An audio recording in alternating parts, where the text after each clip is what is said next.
Okay, so a farmer wants to investigate the impact of using the pesticide by measuring the resulting biomass of crops.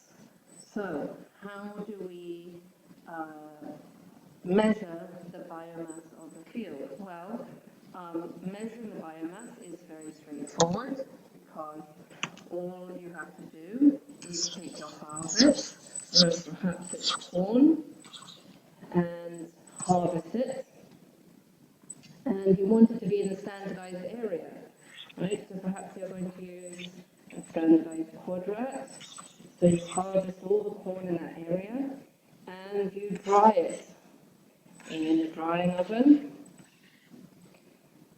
and then you weigh the mass.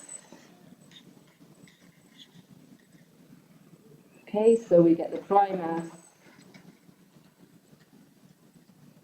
of the crop. But the farmer wants to investigate the impact of the pesticide. So the farmer wants to know whether his crops are more productive now that he's used the pesticide. So here you want to have a comparison plot. So on this one, you're not going to spray any pesticide. So we've got pesticide plot and no pesticide plot.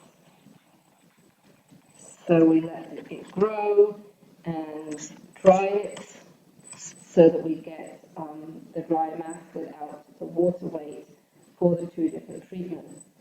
Now you would probably want to repeat this so that it's reliable. So in a pesticide field you might have as many as 10 quadrats, or you might have 10 quadrats in 5 fields. If they were doing this in an agricultural study, you probably would. And for the low pesticide site, the same thing, that you would have lots of quadrats to repeat, and then you take the average overall.